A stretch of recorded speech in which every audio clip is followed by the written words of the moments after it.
kita jelaskan kepada keluarga bahwa ibunya mengalami perdarahan. Ya, jadi kita jelaskan ibu atau bapak di sini ibunya mengalami perdarahan. Maka saya akan melakukan penata laksanaan dengan KBI, KBE. Nanti tangan saya masuk ke dalam iya, ya jalan lahirnya. Ya, yang vagina nanti dia nggak ngerti vagina. Nah, sudah Imam konsen persiapan alat ya. Yang pasti nanti kalian pakai APD lengkap. Ya, nanti disiapkan APD-nya apa saja. Ada kalau topi kalian sudah pakai jilbab sama kacamata. Nah, itu nanti jangan lupa ya pada saat ujian siapkan APD. Setelah itu ada underpad, bag instrumennya ini yang pasti berisi sarung tangan. Sarung tangan steril ya. Jadi harus steril karena tangan kita masuk ke dalam jalan lahir ya. Sarung tangan panjang sama pendek, masing-masing itu 2 pasang lah ya, atau pendeknya pakai ini nanti ya. Nah, sudah sarung tangan, di sini ada kasa steril ya, kasa steril nanti untuk vulva hygiene ya. Sebelum memasukkan sesuatu itu vulva hygiene dulu, sama untuk eksplorasi. Ya, kita melihat ini perdarahannya itu asalnya dari mana? Apakah dari jalan lahir? Kalau dari jalan lahir berarti nanti kita lakukan penjahitan, tapi itu bukan jalan lahir, memang benar-benar dari kontraksinya yang tidak baik. Nah, setelah itu di sini ada spad ya. Spad sini gunanya untuk melakukan penyuntikan ya, nanti secara IM ya untuk ergometrin ya. Nah, ergometrin ini gunanya untuk mencegah perdarahan ya, untuk menghentikanlah perdarahan karena dia sudah terjadi perdarahan. Setelah itu untuk menyuntikkan drip oksitosin ya. Nah, nanti oksitosinnya di sana dimasukkan ke dalam cairan infus di drip supaya apa? Supaya membantu kontraksi uterusnya. Kalau uterusnya keras kencang, nah itu bisa menghentikan perdarahan. Nah, setelah itu ada infus set, ada transfusi set. Setelah itu ada pemasangan oksigen nasal kanul ya. Oke, sudah oksigen, IV kateter, cairan LR, oksigen sudah persiapan alat. Persiapan lingkungan. Lingkungannya harus nyaman, harus terang ya, harus terang ini. Ada lampu sorot menuju ke jalan lahir. Nah, sudah lingkungan, persiapan pasien. Kakinya diapain? Ditekuk, dibuka ya. Mudah kita memasukkan tangan. Setelah itu persiapan penolong di sini dia cuci tangan terlebih dahulu. Setelah itu sudah cuci tangan, pasang handscoon ya, satu aja pasang handscoon. Sudah pasang handscoon, diapain lagi? Bersihkan perut bagian bawah menggunakan waslaf. Waslafnya belum ada nggak di sana waslaf? Jadi nanti siapkan waslaf. Tolong ambil waslaf. Ada? Nah, coba ambil lagi ya. Jadi waslaf kita bersihkan dulu karena tadi perdarahan. Bersihkannya di mana? Di perut ya, sama di paha. Jadi kita bayangkan ini paha. Nah, sudah kita taruh larutan tangan kita tadi, diganti lagi handscoon karena bekas darah nih tadi kan ngelap-ngelap. Nah, sudah itu kita ingat ya, langkah sesudah kita pasang handscoon diapain? Dilap. Waslap. Setelah itu pasang oksigen. Nah, pasang oksigen 2-5 liter per jam itu diomongkan aja. Ya, diomongkan aja. Ingat ya, diomongkan aja, nggak usah dipasang.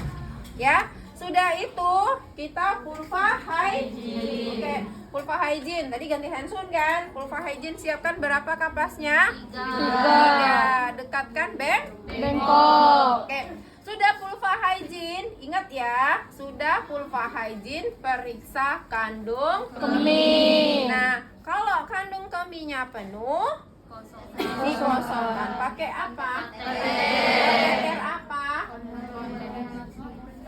Kateter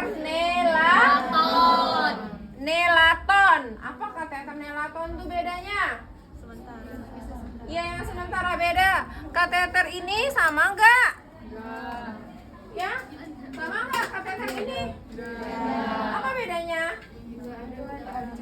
Iya, kalau nelaton tuh nggak ada cabangnya, makanya dikatakan sementara. Jadi ambil pispot, kalau penuh ya, dimasukkan ke uretra, nanti dia keluar sendiri, ya. Nah, biasanya kalau kandung kemih itu juga menyebabkan perdarahan karena menghambat terjadinya kontraksi, ya. Jadi ibu bidan dalam kala 4 itu cek kandung kemih, ya. Kadang ibunya takut, ragu mau ngomong. Jadi kalian harus rajin ngecek, jangan cek HP aja, ya. Oke, setelah itu kita cek sumber perdarahan, ya. Ambil kasar. Kita eksplorasi nih, kita kita lihat sumber perdarahannya di mana. Kalau misalnya tidak ada luka di jalan lahir, berarti memang benar-benar dari kontraksi. Nah, sudah kita cek sumber perdarahan. Di sini apa lagi? Bersihkan sarung tangan. Ya. Nah, jangan lupa di sini nggak ada masase ya. Nah, harusnya di sini kita lakukan masase sebentar, ya. Masase di sini untuk kontraksinya membaik, ya. Di sini nggak ada kontraksi, masase.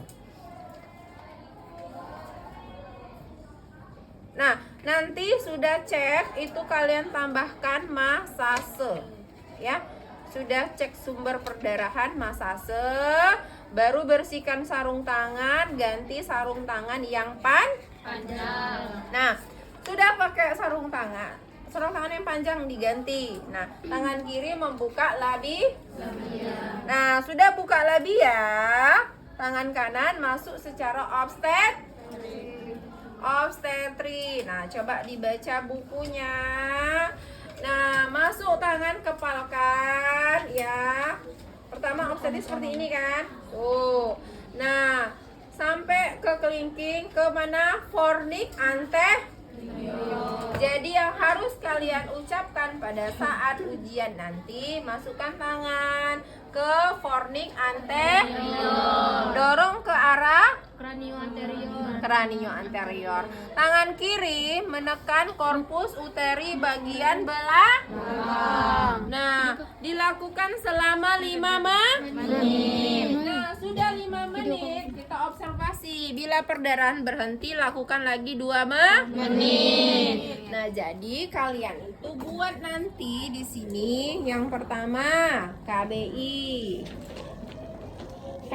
titik 2 5 menit. Turun lagi. Jika perdarahan berhenti, lakukan 2 menit. Oke, setelah itu lakukan lagi observasi kala 4. Nah, jika apa?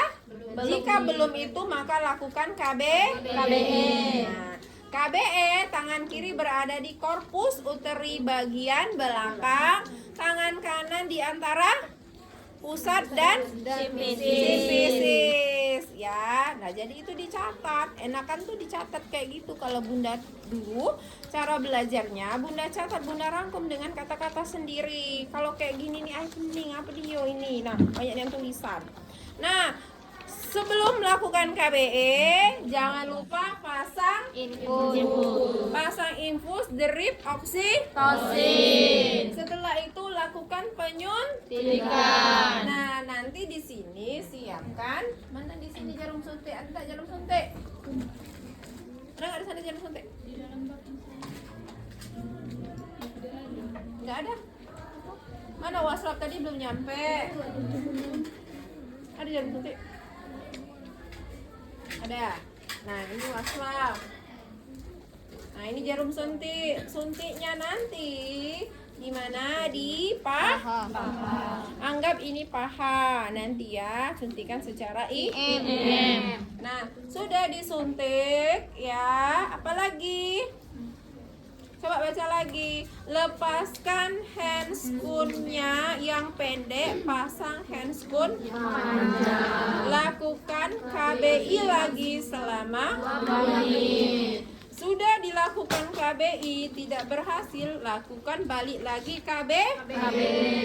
Jadi urutannya KBI 5 menit, KBI 2 menit, keluar ganti handscone, pasang infus, drip oksitosin, suntik ergometrin, lakukan KBI. Ganti handscone, KBI lagi 2 menit, tidak berhasil KBI, keluarkan, ganti handscone lagi, lakukan KBI.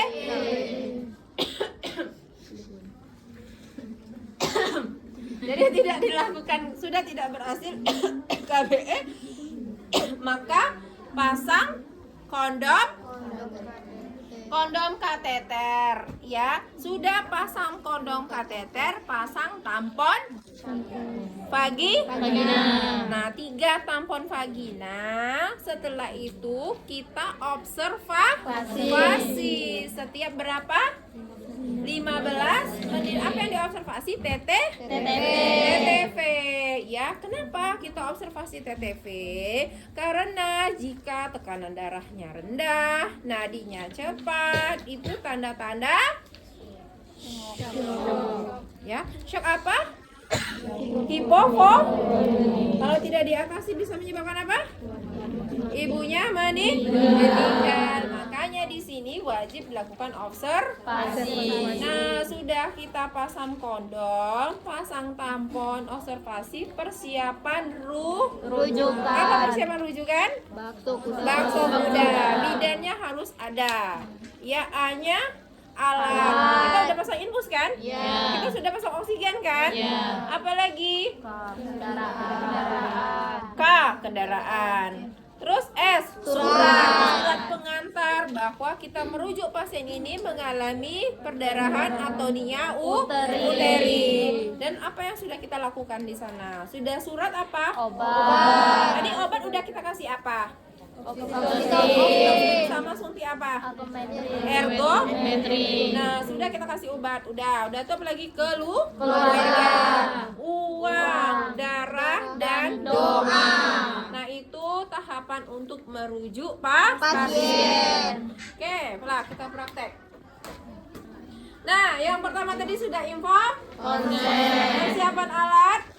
Sudah tadi ya, ada oksigen, ada infuser, ada handscone panjang, handscone pendek, terus ada waslaf, terus ada obat-obatan, ada cairan infus, ya, ada kondom ada APD. Nah, sudah persiapan alat, persiapan lingkungan, setelah itu persiapan pasien, posisinya jangan lupa lingkungan tadi harus pencahayaan ya. Sudah lingkungan pasien, setelah itu persiapan pasien, persiapan menolong memakai alat APD. Nah, sudah itu kita pakai handscone pendek.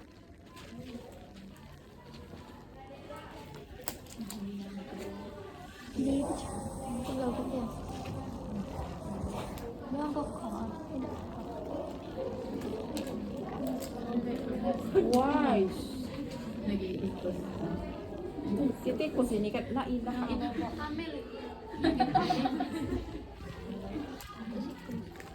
Saya tahu tamu. Iya. Oke, sudah pasangin terus kita lapain lagi ya. Membersihkan menggunakan waslaf. Kita bersihkan bagian perut bawah, setelah itu paha. Nah, ini tadi ditaruh di rendam. Nah, sudah ini kan kita mau kotor nih, kita ganti handscone. Nah, tapi nanti nggak usah kalian ganti, cukup kayak ini aja, tapi diomongkan. Nah, sudah itu kita ngapain lagi? Oksigen. Apa? Pasang oksigen. Oksigennya berapa liter? 2 sampai 5. Saja. Sudah pakai sama oksigen apa lagi? Pulpahydrin. Ya, siapkan kasa 3. Oke, kasa 3 pulpahydrin. Nah, dekatkan bengkok. Nah, yang pertama labia majora. Yang kedua dibuka labia minora. Yang ketiga vestibulus sampai perineum. Sudah, itu kita apa lagi? Palpasi kandung kemih.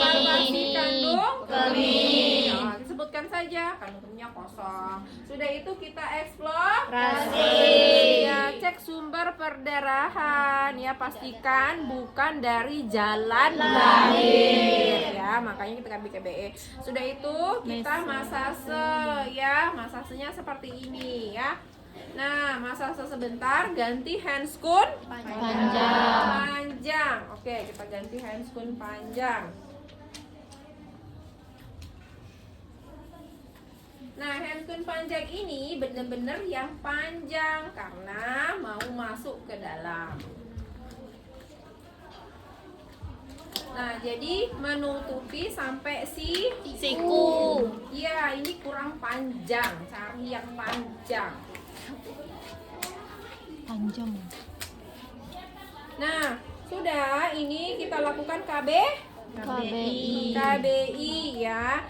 Nah, tangan kiri membuka labia. Tangan kanan masukkan ya secara obstetrik. Masukkan terus. Nah, setelah itu pada apa namanya? Fornik. Kepalkan tangan. Nah, jadi ngepalkan tangan di dalam itu seperti ini posisinya ya, seperti ini ya, seperti ini. Oke. Nah, dorong ke kranio anterior. Tangan kiri korpus uteri bagian belakang. Jadi ditekan antara tangan kiri kanan kita ini, menekan ya, supaya menghentikan.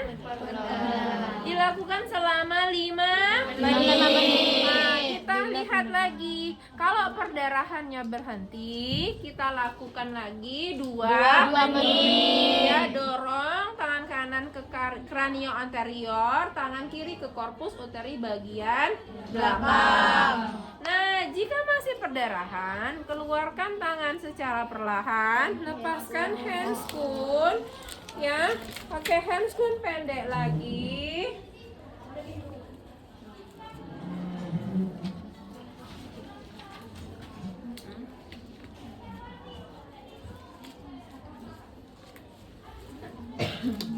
Lakukan KBE. Sebelum lakukan KBE, pasang infus ya, drip oksitosin 20 unit ya, di cairan RL kita drip. Sudah itu kita lakukan penyuntikan ergometri.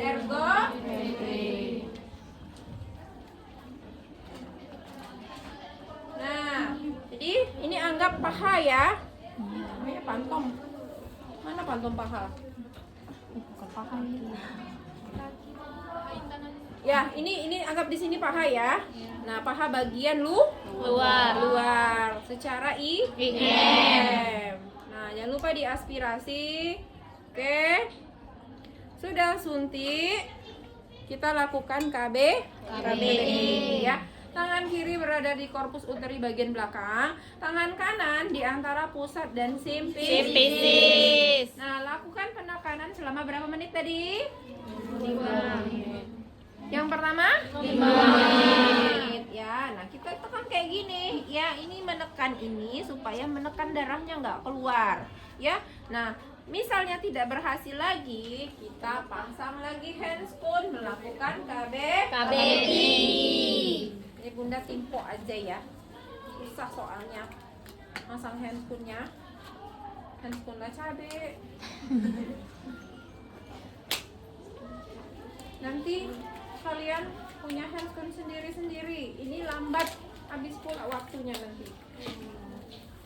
Nah, sudah, lakukan KBI lagi. Masukkan tangan secara obstetrik. Nah, kepalkan tangan di fornik anterior, krano anterior. Tangan kiri korpus uteri bagian belakang. Lakukan penekanan berapa? 2 menit. Nah, kita observasi lagi. Oh, jika masih terjadi perdarahan, kita keluarkan tangan, ganti lagi handscoon. Pasang lagi handscoon pendek, lakukan KBI. Nah, KBE. Ya, KBE dari mana? Korpus uteri, tangan kiri, tangan kanan di antara simfisis dan pusat. Nah, jika masih juga tidak berhasil, kita lakukan pemasangan kondom kateter. Maunya diiniin, diikat. Nah, sudah, masukkan di sini kondom kateter, dialirkan dengan infus satu lagi. Ya, berapa mili? 500 sampai 2.500 mili ya, sampai dia benar-benar menahan di situ. Setelah itu kita fiksasi dengan tampon. Nah, kita fiksasi dengan 3 buah tampon supaya menahan. Nah, sudah difiksasi dengan tampon, kita lakukan observasi TTV setiap 15 menit. Kita persiapan rujukan dengan bakso Kuda. Setelah itu kita lepaskan handscoon, cuci tangan, termi Nasi. Nah, dijelaskan sama keluarganya bahwa ini kita sudah berusaha tapi masih juga terjadi perdarahan, maka ini akan kita lakukan Rujukan. ke rumah sakit ya. Setelah itu dokumen Tasi. catat hari tanggal tindakan yang dilakukan. Selesai ya. Baca kan? Ya.